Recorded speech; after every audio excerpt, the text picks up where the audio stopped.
तो इस मूवी के शुरू में हम डेविड को देखते हैं जो कि एक रोबोट होता है और इस मूवी का मेन कैरेक्टर भी है। डेविड को एक आदमी ने बनाया होता है। तो एक दिन डेविड अपने क्रिएटर यानी बनाने वाले से पूछता है कि एक बात मुझे समझ नहीं आ रही कि मैं तभी अपनी फॉर्म में आया जब आपने मुझे बनाया, लेकिन आप इस दुनिया में किस तरह आए, आपका क्रिएटर कौन है। तो आदमी कहता है कि इसी बात का तो जवाब मुझे भी नहीं मिल रहा, मुझे इसमें तुम्हारी मदद भी चाहिए। तो डेविड कहता है कि मैं वैसे भी आपसे सुपीरियर हूँ और हमेशा मदद के लिए यूज होता रहूंगा। आपकी उम्र तो वक्त के साथ बढ़ती रहेगी और आप किसी दिन मारे भी जाएंगे, लेकिन मैं इमॉर्टल हूँ। मैं ना तो कभी मरूंगा ना ही कोई और मुझे खत्म कर सकेगा। यहाँ हमें थोड़ा थोड़ा रियलाइज होता है कि डेविड बहुत सुपीरियर माइंड रखता था, यानी उसे ये लगता था कि वह सबसे ऊपर है, वो बाकियों को कुछ भी नहीं समझता था। अब यहाँ सीन फ्यूचर की तरफ शिफ्ट होता है जहाँ के इंसानों ने एक पावरफुल स्पेसशिप तैयार किया था। उसमें लोगों को एक ऐसे प्लेनेट की तरफ भेजा जाएगा जहाँ कोई जिंदगी यानी लाइफ हो।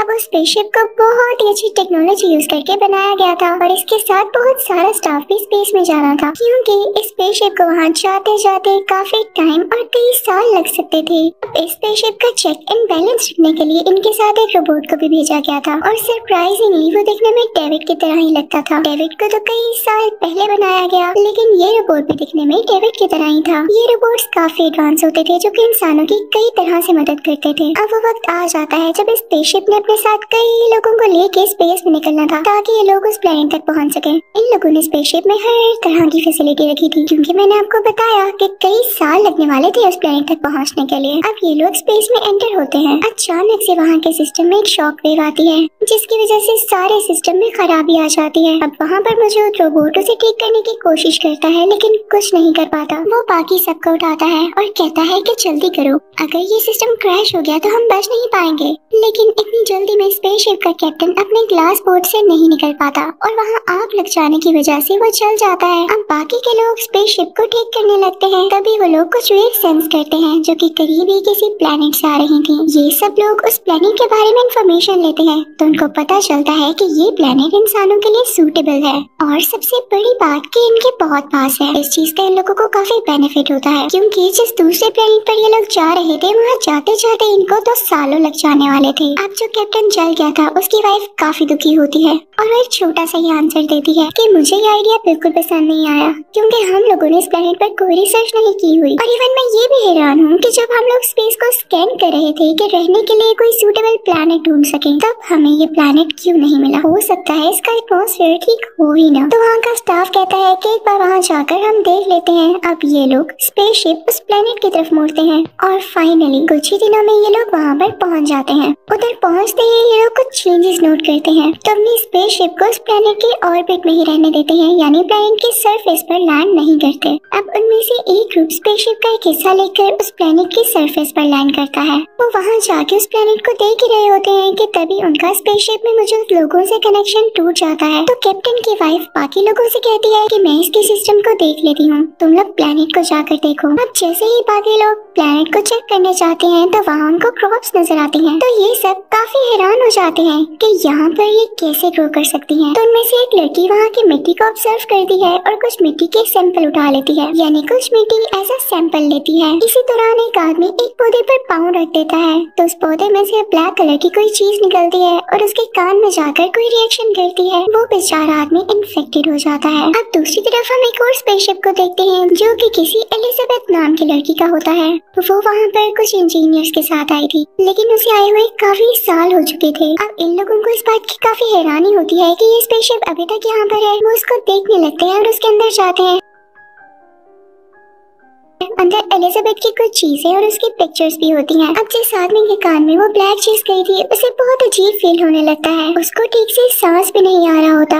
और वो लड़की जिसने मिट्टी के सैंपल्स लिए थे वो उसको अपने साथ लेकर चलने लगती है। वो अपने हस्बैंड से कनेक्ट करती है और उसे बताती है कि यहाँ कुछ ठीक नहीं है, हम सबको स्पेसशिप की तरफ वापस जाना होगा ताकि एटलीस्ट हम उसको तो बचा सके। जो आदमी इन्फेक्टेड है, अब उस इन्फेक्टेड आदमी की बॉडी से काफी खून निकल रहा होता है। अब वो लड़की उस आदमी को लेकर स्पेसशिप में आ जाती है, लेकिन वहाँ के एक स्टाफ मेंबर उसकी हालत देखकर उसे डर जाती है कि कहीं इसको सीरियस इन्फेक्शन तो नहीं हो गया। वो साथ में को और उसके साथ लड़की को एक रूम में बंद कर देती है जो कि उसे लेकर आई थी, ये कहते हुए कि हम अभी रिस्क नहीं ले सकते, इसकी बॉडी से इतना खून आना अच्छी बात नहीं है और देखो ना इसकी हालत भी कितनी खराब हो रही है। लेकिन अब जो लड़की अंदर बंद होती है वो स्टाफ मेंबर से कहती है कि मुझे बाहर निकालो, मैं इन्फेक्टेड नहीं हूँ। लेकिन वो स्टाफ मेंबर उसे डर रही होती है। तभी हम देखते हैं कि उस इन्फेक्टेड आदमी की बैग से काफी खून निकलने लगता है क्योंकि एक स्पाइडर की तरह दिखने वाला एलियन उसकी कमर से बाहर निकल रहा होता है। वो दिखने में बहुत क्रीपी और खतरनाक लग रहा होता है, जैसे अभी अटैक करने वाला है। बाहर खड़ी लड़की यानी वो स्टाफ मेंबर काफी डर जाती है और गन लेने जाती है। जिस लड़की को उसने इन्फेक्टेड आदमी के साथ बंद किया था वो जोर जोर से चिल्लाती है कि मुझे तो बाहर निकालो वरना ये एलियन मुझे मार देगा। और ऐसा ही होता है, वो एलियन उस लड़की को मार डालता है। तब तक वो स्टाफ मेंबर भी गन लेकर आ जाती है और उस एलियन पर शूट करने लगती है। लेकिन वो एलियन बहुत ही तेज और खतरनाक होता है,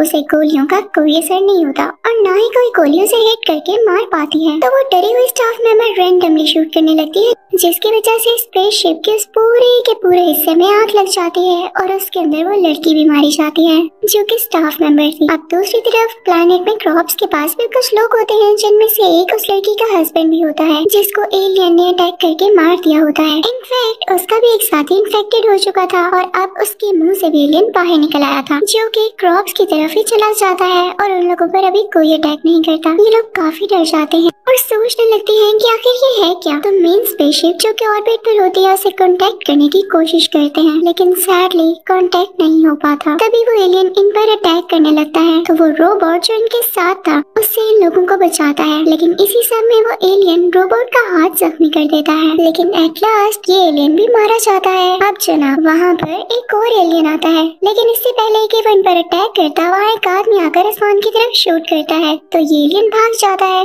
अब आप ये सुनकर हैरान रह जाएंगे कि ये आदमी था कौन जिसने आसमान की तरफ शूट किया। बेसिकली ये कोई और नहीं बल्कि डेविड था, यानी वही रोबोट जो मूवी की स्टार्टिंग में हमने देखा। ये यहाँ पर एलिजाबेथ के साथ आया था। अब डेविड इन सबको उस ब्लैक चीज के बारे में बताने लगता है कि किस तरह से लोगों को इन्फेक्टेड कर रही है। लेकिन जब ये एलियन में बदल जाती है तो बहुत स्ट्रॉन्ग हो जाती है। लेकिन मेरे पास एक आइडिया है, हम इनको ट्रेन करके अपने डिफेंस के लिए यूज कर सकते हैं। अब ये बात कैप्टन की वाइफ को काफी अजीब लगती है और वो रोबोट से कहती है कि डेविड की बातों में मत आना। इनफैक्ट डेविड उस नई रोबोट से जेलस भी होता है जो कि उसके बाद नई टेक्नोलॉजी के साथ बनाया गया। मैंने आपको बताया था ना कि वो हमेशा सुपीरियर रहना चाहता था। तब दूसरा रोबोट भी डेविड पर नजर रखना शुरू कर देता है तो वो देखता है कि डेविड ने वहाँ की कई चीजों पर एक्सपेरिमेंट्स कर रखे हैं उसी ब्लैक चीज को यूज करके जिसका नाम ब्लैक फ्लेव होता है। यहाँ हम पर ये रिवील होता है कि डेविड अब एक बहुत ही बुरा रोबोट बन चुका है। जब इस प्लेनेट पर सबसे पहली बार आया तो यहाँ पर कुछ लोग रहा करते थे, ना तो वो एलियंस जैसे थे और ना ही वो इंसानों जैसे, बस वो इस प्लेनेट के रहने वाले थे। डेविड ने उन सब लोगों को इसी ब्लैक ग्लू को यूज करके मार दिया। अब डेविड उस रोबोट को बताने लगता है कि मैं तुम पर ट्रस्ट कर रहा हूँ और तुम्हें कुछ चीजें बताऊंगा कि तुम भी मेरी तरह एक रोबोट हो और मुझे पूरी उम्मीद है, यानी मुझे होप है कि तुम इंसानों से कोई बात नहीं करने वाले। अब डेविड दूसरे रोबोट से कहने लगता है कि मैं यहाँ एलिजाबेथ के साथ आया था और हम दोनों यहाँ अच्छे से रह रहे थे, लेकिन एक दिन एलिजाबेथ मारी गई और मैंने उसे दफना दिया। लेकिन उसकी बात गलत थी, वो झूठ बोल रहा था।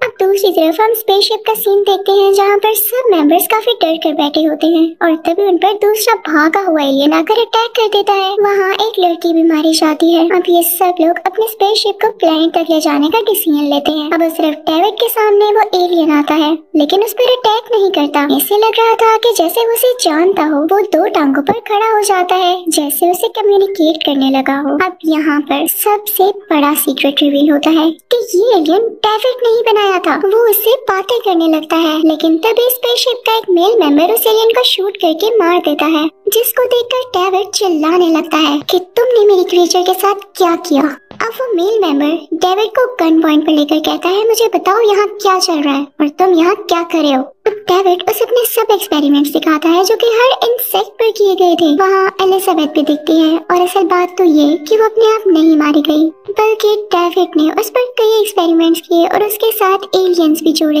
यानी एलियंस के अंडों में से कुछ निकलता और फेस पर आकर जुड़ जाता। यही काम डेविड ने एलिजाबेथ के साथ भी किया और उसे ऐसा बना दिया। थी तो वो डेड लेकिन उसकी बॉडी फ्रेश थी क्योंकि उसके साथ एलियंस अटैच थे। अब डेविड उस मेल मेंबर को एक जगह पर लेकर आता है जहाँ एलियंस के बहुत सारे अंडे थे। उन अंडों से कुछ चीज बाहर आती है और सेम उसी तरह मेल मेंबर की फेस के साथ चिपक जाती है और फिर कुछ म्यूटेशन करने के बाद उसकी चेस्ट से एक अजीब सा क्रिएचर बाहर आता है, जिसे देखकर डेविड बहुत खुश होता है क्योंकि डेविड ने ऐसा एक्सपेरिमेंट इंसान पर कई साल बाद किया जो कि वो एलिजाबेथ के साथ पहले भी कर चुका था। अब डेविड उस रोबोट के पास जाता है और कहता है कि हम इन सब इंसानों को मार देते हैं और एक नई जिंदगी का स्टार्ट लेंगे यहाँ इस प्लेनेट पर। तो वो रोबोट कहता है कि नहीं, यूं नहीं होने वाला। तो डेविड से बात बर्दाश्त नहीं होती कि किसी ने मुझे ना कहा। वो उस रोबोट को मार डालता है, लेकिन वो रोबोट नहीं मरता क्योंकि वो खुद को हील जो कर सकता था। बेचारा डेविड, उसे इतना भी नहीं पता। अब दूसरी तरफ कैप्टन की वाइफ को डेविड के बारे में सब पता चल जाता है। डेविड को इस बात पर काफी गुस्सा आ जाता है।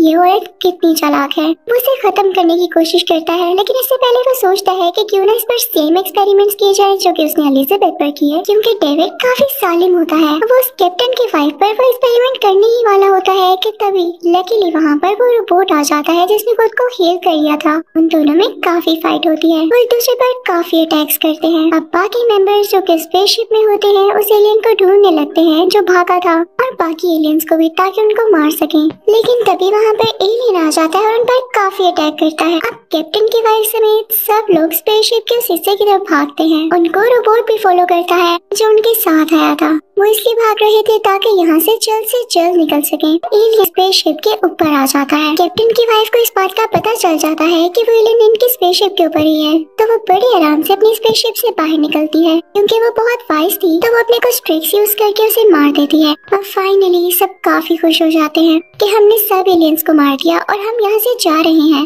लेकिन इन्हें क्या पता था कि इनकी खुशी ज्यादा देर तक नहीं, क्योंकि इनके स्पेसशिप के अंदर एक इन्फेक्टेड आदमी था जिसकी चेस्ट से एक बहुत बड़ा एलियन बाहर आता है। अब खैर ये लोग डरने की बजाय उसका सामना करते हैं, उस पर काफी अटैक्स करते हैं और उसको मारने में भी सक्सेसफुल हो जाते हैं। लेकिन बुरी बात ये थी कि ये एलियन भी इन लोगों में से काफी लोगों को मार चुका था। अब स्पेसशिप में रोबोट कैप्टन की वाइफ को ग्लास बोर्ड में बंद कर देता है। वो काफी हैरान होती है कि इस रोबोट को क्या हुआ, लेकिन तभी उसे पता चलता है कि हमारा रोबोट नहीं बल्कि डेविड है। कैप्टन की वाइफ बोर्ड में ही कैद हो जाती है। अब वो लंबे टाइम के लिए सो चुकी थी और तब तक नहीं उठने वाली थी जब तक उसे बोर्ड से बाहर न निकाला जाता। और कौन जानता था कि इसे कौन बाहर निकालेगा और बेचारे बाहर निकल भी सकेगी या नहीं। अब मूवी के लास्ट सीन में हम एविल डेविड को देखते हैं जो कि अपने हर प्लान में सक्सेसफुल हो चुका था और काफी खुश था। इसके पास कुछ एलियन एम्ब्रोस भी थे जिनको यूज करके वो इस प्लेनेट पे एक नई लाइफ स्टार्ट कर सकेगा। इसी के साथ ये मूवी यही एंड हो जाती है।